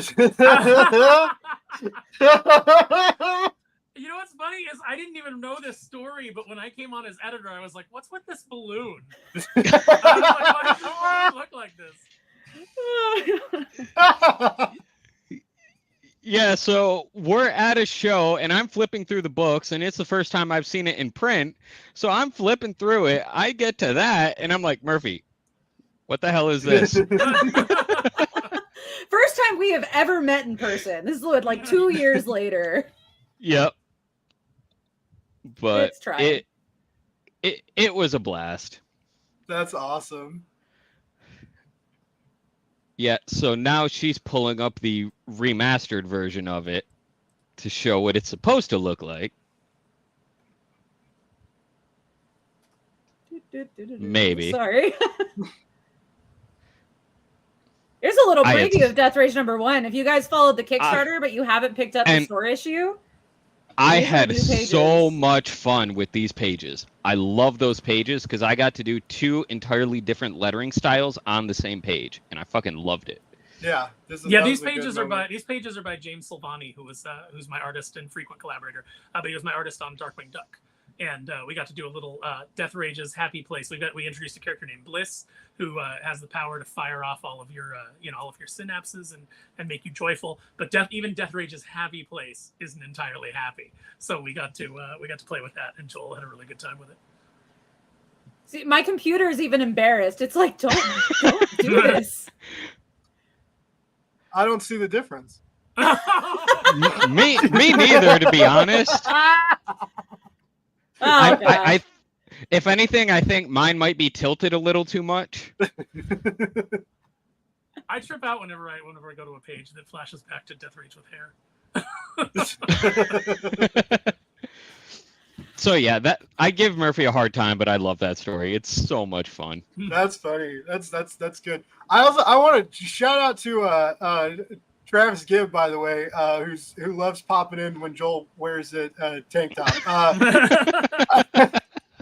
I was scrolling through the comments and just you're in for a good. I wish Travis, you really missed it in the green room. Joel did a fucking handstand push up, regular push-ups aren't good enough for Joel anymore. He's surpassed his training level. He's power level 5,000. I'm reading the Dragon Ball Z manga right now, and it's just All right. That's what it reminds me of. So full disclosure, I've been working on trying to get that for a very fucking long time. And right before we got on this call, I did it for the first time. And I was like, oh my God, check this out. I did it. And then he wanted proof. I didn't ask. I was just like, oh, that's crazy. I just was like, Shut up. You wanted proof. No, you do you do Navy SEAL workouts. Like I'm not ever gonna be like, yeah, right, dude. You know I'm from Missouri. Show me state, bruh. Should you do it or didn't have? Do it right now, Joel. Get up off the chair. And No, do it you right know now. what, Joel? You don't Show have to the do it right now. audience. You know why? Because much like Christopher What? Walken in Pool Hall Junkies, there's a scene where he makes this impossible shot, and Chaz Palminteri's like, "You couldn't make that shot again in a million years." and Christopher Walken goes, "I don't have to make that shot again in a million years. I made it just now." I like that. I'm just kidding. You don't have to get up and do it. But I just trying to give the viewers what they Hey, want. I will get up and do it if you will get a tie-dye shirt. Oh, Yeah, I'd say anyone out there that wants to get one of these tie-dye shirts, these are actually made to order. You can go to mercpublishing.com onto our accessories area, and we have these extra small through I think double XL available on the site. They're awesome. And I have one, but it has sleeves. I mean, you can. Oh yeah, here, I'll fucking show off my tattoo. What up, Joel? pair He's of, cool now. I don't have any tattoos to show off. I don't See, either. now we have two cool people in this panel. You're all cool. You're all cool Death Rage people in my tattoo opinion. right here. Yeah, there you go. You need one. You need one, Aaron. Just the thing about tattoos, I hear you never regret them. Just get it. I've seen Get that. it. Don't think about it. Say, no regrets. Never die. Hey, Death Rage wouldn't be the first comic tattoo I got, so What was the See, first we gotta comic get tattoo Jesse. you got? We gotta get Jesse Snyder, who writes Guns and Angels for us. Oh, In nice. here with all of his comic tattoos. Like he's got Nightwing, he's got Oh, Iron wow. Fist, the Iron Fist dragon on his chest. He's all nerded out. nice. Yeah, my first comic tattoo was steak. How much did David Byrne pay you to do that? Nothing.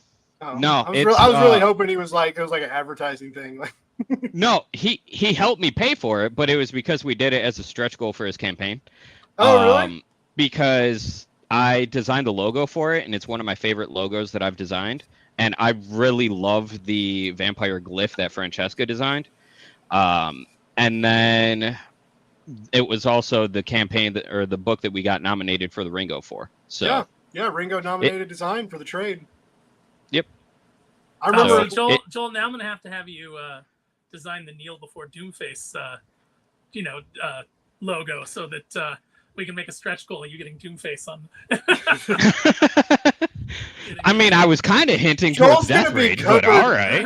He's going to be covered in tattoos, and there's going to be a Kickstarter stretch goal for everything, where Joel ends up getting tatted up. Campaigns that So, you're not even involved with, people are going to be calling you Yeah. up and going like, "Hey, if we give you this much money, will you get we're a gonna tattoo?" let's put a Cthulhu Invades Neverland tattoo on this dude. Todd McFarlane, call me. Yeah.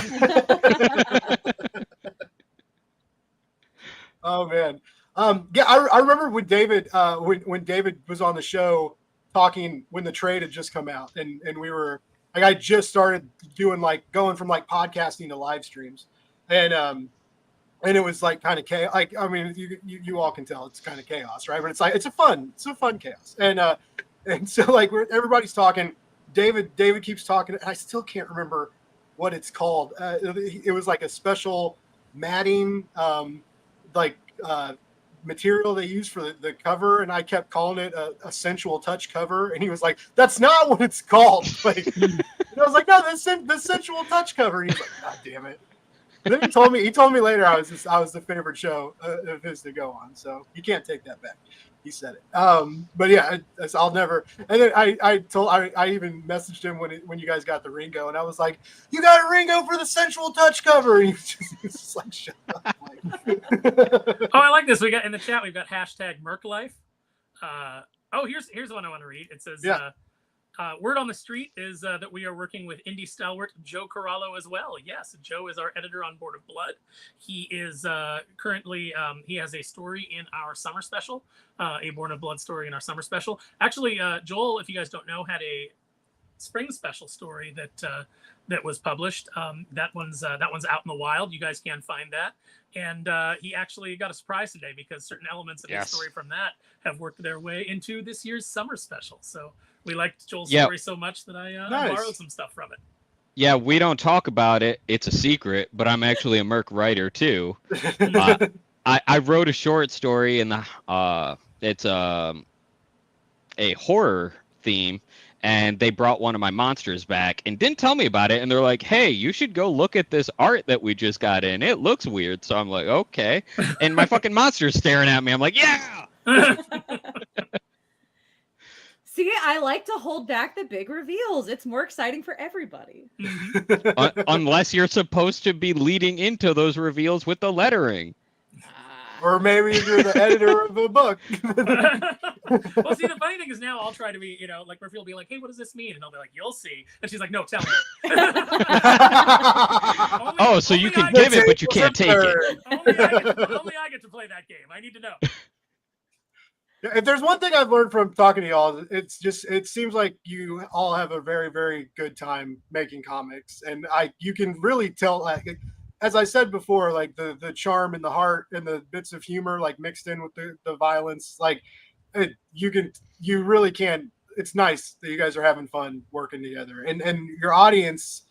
I'm not the most careful reader, right? You would think I'd be better at this because you started as a comic reviewer. I'm so bad about finding like Easter eggs in films and stuff. So like when Murphy said like your back matter like has snapshots and like big neon signs pointing to shit, like look what you missed. Like you're making that shit for me because I'm the idiot who like obviously reads I read the comic, I can talk about it, I'll talk about scenes I liked and dialogue I liked, and you'll be like, oh, but did you see this thing? And I'll be like, no.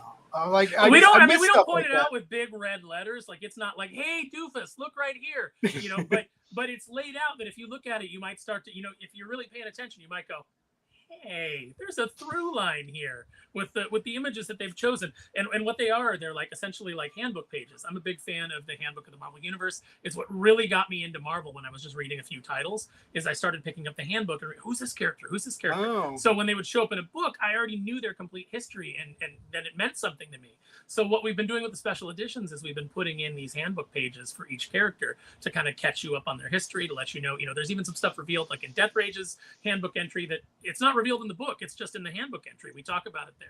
And, eventually it will play into the book, but there's some additional information there. But if you are you including that in the trade? The new trade editions? I don't know. Are the handbook pages in the trade, Perfy, or are those just in the special edition? Those are just in the special editions right now. By the time we get to the final issues of Miss Meow and Born of Blood, which are going to be coming up on Kickstarter here at the beginning of 2024, we will have published enough of the handbook entries that will most likely, with one of those trade paperbacks, actually come out with our first MERC Universe handbook. Ooh. Mm-hmm. I like that. Yeah, because I've bought those too, like from Marvel and stuff when they put those out, because it's. I mean, sometimes like if you're buying all the X-Men comics, then you got to get the handbooks. You got to get everything. Yeah, because if you don't, then the voices in your head get mad at you, and then they're like, you can't sleep at night because they're like, you should have bought that fucking handbook, Blake. Now you got to go to eBay. You got to buy it on eBay. It's gonna cost more money. I mean, I bought one. One's not expensive, right? I mean, but he needs a friend, so let me buy the second one. Oh, yeah, right. What if they don't get along? I need a third. Now that I got three, I might as well get the whole set. But that's cool. I like everything you all have said. Just I don't know how anybody watching this or listening to you all talk can just be unexcited about what MERC Publishing is doing and what you're up to, and these big projects you're doing, and it's just it's good comics made by people passionate about comics, and that's exciting, right? These aren't failed movie pitches. These aren't like cash grab scenarios. They're not just sexy covers. There's real storytelling to be had, and great comic book fun for audiences of all kinds. And like I said, I'm sold. I'm very, very excited to explore more of your work at the MERC House and the offshoots as well that you all do the different books for. It's always cool when you learn about, you work in indie. I've worked in indie comics I've been doing Blake's Buzz for just over 2 years, and it's still like you think you know your shit, and then one day you're like, oh wow, there's like this whole brand of comic book or this whole publisher that I'd like never experienced before until like serendipitous things fall into place, and you get a new job working for Joel, and then he sponsors your show, and then he has like his other coworkers come on. It's just like shit happens, right? But shit happens for a reason, and so I'm really excited to explore more what you got going on, and I will definitely and not only because Joel pays me to do so, be keeping an eye on what MERC is doing, because we'll have to be talking about it on the socials. But yeah, I always tell this to people, and I mean it every time when I say it, but anything Blake's Buzz can ever do for you, new stuff. If you ever want to come back or do like a Kickstarter launch party or something, like it's been a blast talking to y'all, and I really do. I like the vibes, and I like the books you're putting out, and I like what you're doing within the indie comics industry, and so like anything my platform can ever do for you in the future, like let me know. Just give me a fucking t-shirt. Like what do I got to do to get a fucking t-shirt? You know what, Blake? That's really, really nice of you to say. Thank you so much.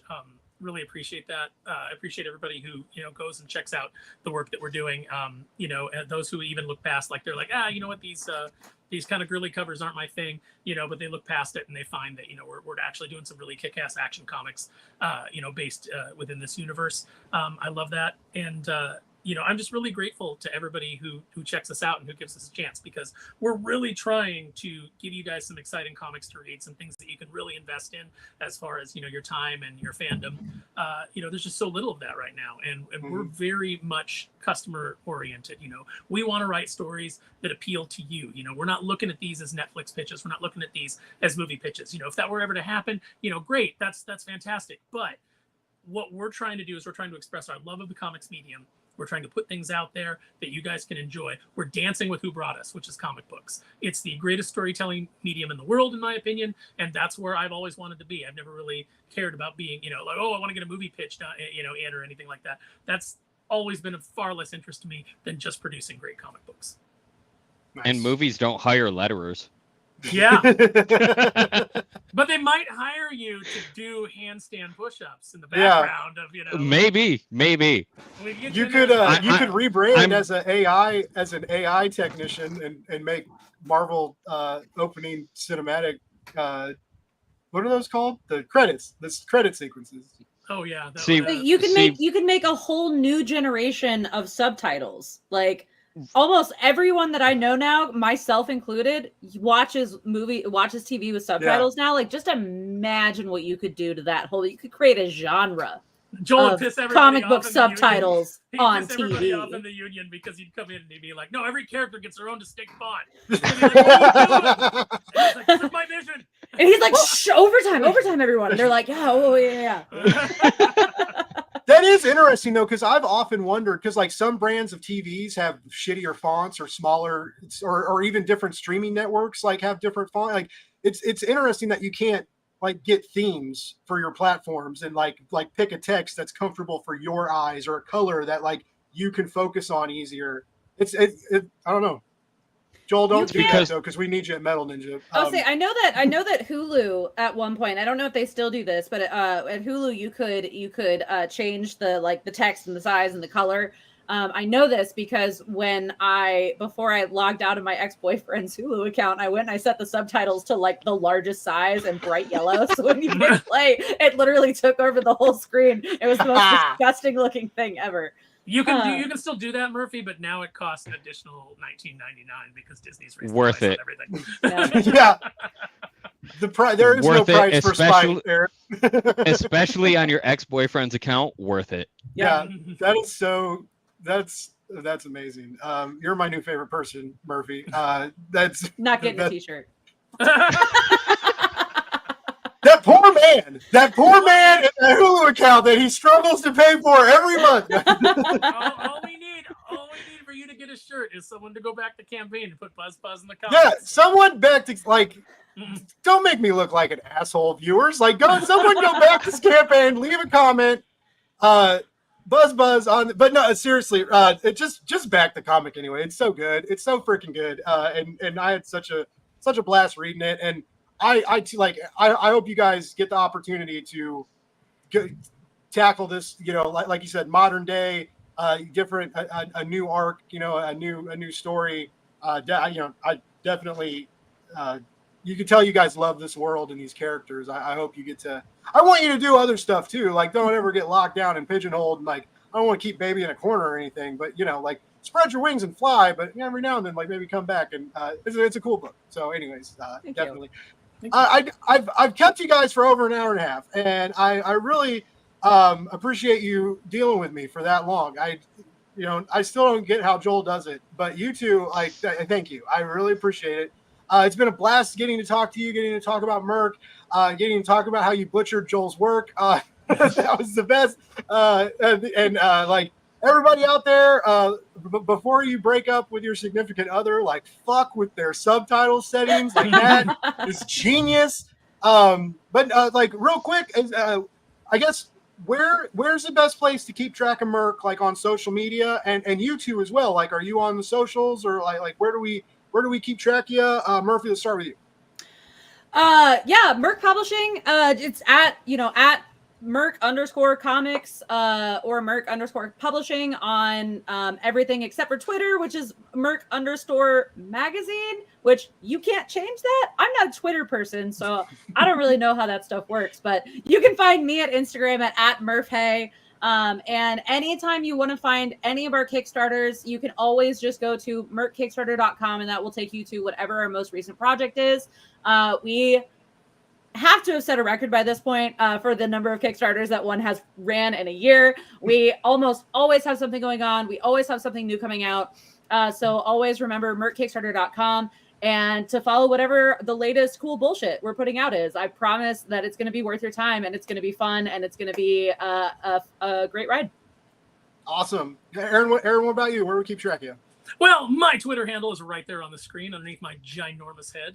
So, if you want to follow me there, you can write and ask questions. I do want to address one quick question that we got. Oh, by the way, don't think that Weenie Oli is not working its way into a DEATHRAGE story. Don't think that's not happening. Dude, Colin, you just made Colonized Day. I can't wait to tell him you said that. That's amazing. There was a question I do want to address in the chat. It says, does MERC Publishing accept ideas for new comic series? At the moment, we don't. We're a very self-contained universe. We are at our maximum capacity for the amount of books that we can publish. So right now, we're not taking pitches. But if you follow us, if at any point there is, an opening, or we are taking open pitches, we will put that out there on social media. So that will be there. So yeah, you can follow me at Twitter. You can follow me on Instagram. It's just Aaron Sparrow on Instagram. I post art from our MERC books, from my upcoming Kickstarter project with Renzo Rodriguez called Kneel Before Doomface, which is very comedy-based superhero tale that pokes fun at the comic industry. The high concept is basically, what if breaking into being a superhero was like trying to break into comics? So that should be a lot of fun. Like I said, I post MERC stuff there all the time, so you can check out the art that I post from our fantastic artists like Renzo, like Emiliano, like Victor, Nate Watson, all the guys that we work with. Aurelio, just so many great artists that we've had on our books. I love promoting them, so you can check it out there. And just keep an eye on Blake here, because we'll definitely come back. Awesome. You didn't fuck up too bad with the naughty potty comment when you guys say you'll come back. Now, Joel, I'd ask where to follow you at, but that's my job. I'm notoriously horrible at social media. Luckily, I know a guy.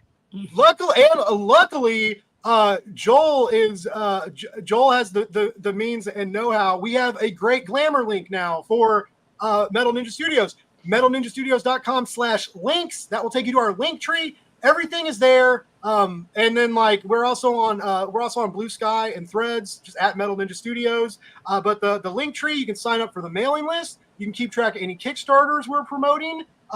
There's a DEATHRAGE link there.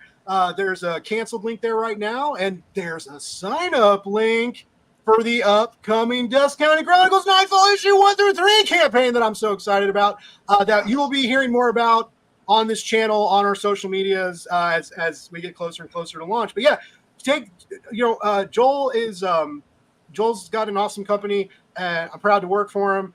We got a great team, and we're doing cool stuff for indie comics. And so yeah, go to that link, follow us everywhere. Really, I really encourage you to sign up for the mailing list, because we're trying to open that up again, just to kind of keep things fresh, keep people in the know. That's one of the reasons why Joel sponsored the YouTube channel, is because we're also going to start using Blake's Buzz for that, which we kind of announced already. But yeah, that's where you can keep track of Joel.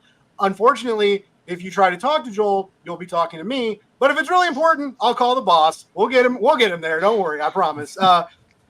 But yeah, go follow everybody. Like they said, keep track of MERC. Check out this campaign. Really encourage you to read DEATHRAGE. I had a blast reading it.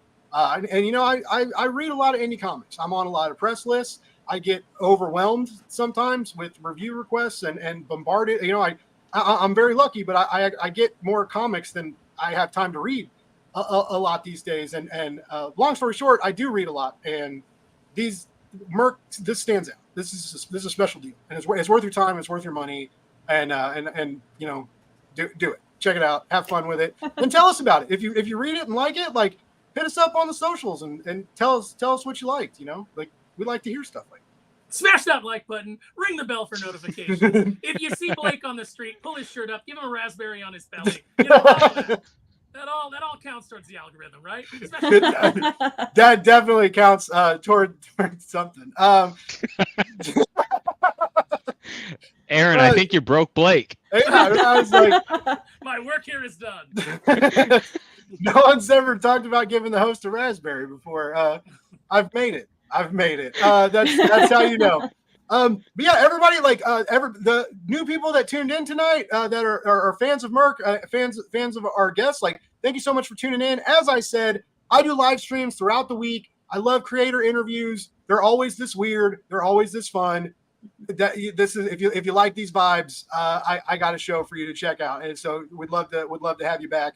And everybody, I always say, the slogan for my show is love more, hate less. Read comics. I like to end the show by saying that, because I just encourage that. If you kind of make that your mantra, it's hard to stay mad at stuff, because guess what? Comic books, they make me happy. Reading comic books, they make me happy. And when I get on the mic and talk to these wonderful people making wonderful comics, it makes me sort of happy. Would make me happy if I got a T-shirt out of it, but it's fine. Yeah, for real. Check out MERC. Check out. It's a show off. I didn't know if he was showing off the shirt or if he wanted a raspberry. I was like, is he pulling it up for the?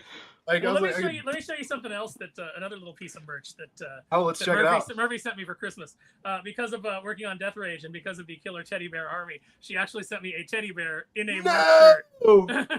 That's sick. This is amazing. I love this thing. That was our staff Christmas gift this last year. And when I found those, I was like, I couldn't be more perfect. I was like, every time someone opened their package, I'd be like, tell me murder bear. Yeah. Nice. That's awesome. Again, I love, you can tell how excited you all are to work together and work for MERC, and it shows in the work. So yeah, I go. We're good. No, I just want you know what. No. I'm gonna jump back in here. I know you're trying. Your show, baby. Go. Honestly, working for Murphy, working on these books has just been absolutely fantastic. We all love working with her. She's been great. We couldn't ask for a better leader, for somebody who's better organized and keeping all of us in the dark, because she doesn't tell you what's going on. It's got to be like herding cats for her. It's like we're all creative people and we're all over the place, and she keeps us focused and keeps us enthused. And Murphy, thank you so much. You're awesome. You do seem pretty cool. It's my first time meeting you, but I'm about it. I'm about the Murphy show. Don't get a big head about it. This isn't about a T-shirt. You just seem like a nice person. I just letting you know. I am Murphy. A super cheese ball, and I realize how much I like try to make things special and exciting, and the not telling Joel where the end of the story was unlocked a memory for me that I would like to share with you guys, if that's Let's go. okay. Yeah. I just have one thing to say before you share this story. Okay. And you're pretty awesome when you're not messing with my lettering, but now I'm worried about what this story is. No. This is Should be the tattoo you get, Joel. You should get the new style "You'll kill us both" bubble, or the. it could Yep. be the new bubble is saying it to the old bubble. I might do that. That is awesome. Okay. Memory unlocked with Joel saying I wouldn't tell him the end of the story because I get so wrapped up into the shit that I make, and that I get so excited that I want other people to experience it in the correct way. When I was in, I think, second grade, we had the entire like, a few months to like write a book. Pretty much, it was probably like, not that long. It was second grade, but you had to write a story and then make an album cover and then like make song titles. I have very bad ADHD, and I did not write the story, but I knew the story. And so I made the album cover and the song titles and had like 2 pages of the actual story written. But because it was like this whole thing, you had to get up in front of the class and like share your project. And I got up and I said, well, this is a story about a girl and something else. And I wouldn't tell the class what it was. And my teacher is behind me, like holding up the album that has a girl and a unicorn. And I'm there like, you'll have to read it. There wasn't even a book yet. Like, I didn't even write it. And I wouldn't even tell them what it was. So I have always been this way. You're like a carnival barker. You're like, step right up. I have always been in sales. Like, you have to read to find out. Usually sales work better outside of your team, but okay, I'll let you have it. All right, if we're sharing second grade stories, I got a banger. I got a banger for you guys. All right, so I went to private school. So like we went to church every Wednesday and stuff. I was smart, and they let me read older kid books. Like when the book fair and stuff came, like I got to read like the 8th grade level like horror story stuff, even though I was in second grade because I was a big nerd and knew words. And so I learned about Bloody Mary in second grade, right? And so this is going to be this is why Joel hired me, because I too am a natural salesman. I learned about Bloody Mary. My friend James Sello and I, we lie to everybody. We tell them that we tried to do it. We went to the bathroom, we turned the lights off, chickened out, couldn't do it. We tell everybody that we went to the bathroom, said Bloody Mary 3 times, and we said like it got the mirror got smoky, like the shower came on, like it fogged up, and then like through the fog we saw this face, and as the face got clearer and clearer and clearer, we got scared, turned the lights on, and ran away. Told everybody this. Like we even drew a picture of it on a piece of paper, like that solidified it. We were like, this is kind of what it looked like, and they were like, facts, like this is hard proof. And so like my friend Jessica Moeller, she had, all the girls had like vanities in their room, right? And so like they were all terrified of these mirrors that they had in their room. And so like Jessica like couldn't go to sleep at night unless she like put clothes over the mirror. And then so one day this girl Christina goes up to Mrs. Finney, one of the second grade teachers, and she goes, Miss Finney, will God protect me from Bloody Mary? And Miss Finney goes, Christina, what the hell are you talking about? And she goes, well, Blake Morgan saw Bloody Mary in a mirror, and I'm really scared that she's going to come get me at night. And so I end up having to stand. There's 2 second grade classes, right? There's like 40 kids total. And I have to stand in front of all like 40 kids, the teachers, the principal, my father who worked at the school as the maintenance man. I had to stand up in front of everybody and say that I was a dirty liar and that Bloody Mary wasn't real. And like that, everything was fake and it was a joke, and everybody was so mad at me. But it was funny because like I eventually started writing, and now I find myself marketing, and I was like, I can sell the devil to a bunch of fucking private school kids. I can sell comic books to a bunch of fucking nerds, right? Anyways, sticking to the bit. My name is Blake, and I am here today to denounce Bloody Mary. To denounce any inclination that Bloody Mary exists. This message is brought to you by Christ. Like, I That's do amazing. want to follow up though and say that we do love to make comics, and working with these guys, with Aaron, on just taking what was just a fun project that we started in the pandemic that just became a success, and to be able to go from that to working with like true comic book creators that have been in the industry. Like, I have learned so much from them. nice. And there's Joel and our art teams and David Byrne, like all of these guys. Like, there's so much passion with this company, and so I appreciate that you could feel that through the pages, and I appreciate anybody that has backed this campaign, any campaign, pick up comics in stores, read it on the bathroom. We love all of you, and so thank you all of you guys. That's what comic books are about. And thank you guys for coming on the show and talking with me and nerding out with me. And Joel has to. He's stuck with me. But you guys could have been. You guys could have left. And you didn't. You stayed. You're troopers. Wait, we could have left? Yeah. Well, you I thought I did. was You still- did and came back. Damn it, Blake! Why'd you tell them? I told him it was mandatory. Unless Aaron or Joel has any second grade stories, if you guys want to share weird moments of your childhood.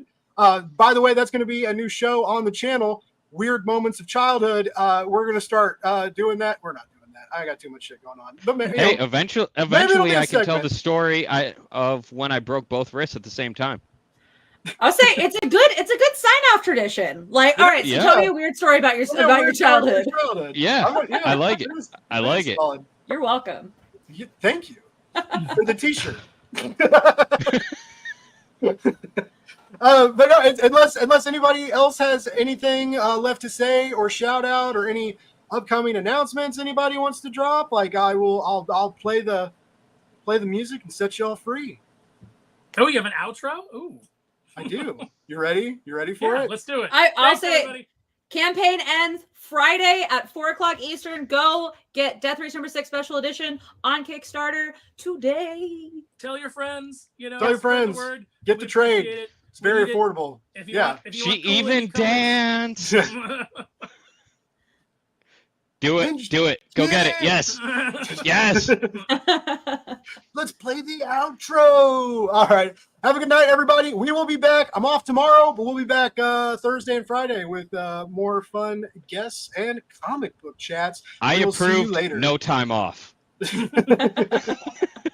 You have me during the day, Joel, but you can't have me at night. Wow. I just lost my job again. All right. Thank you so much, everybody. Have a great night. Now,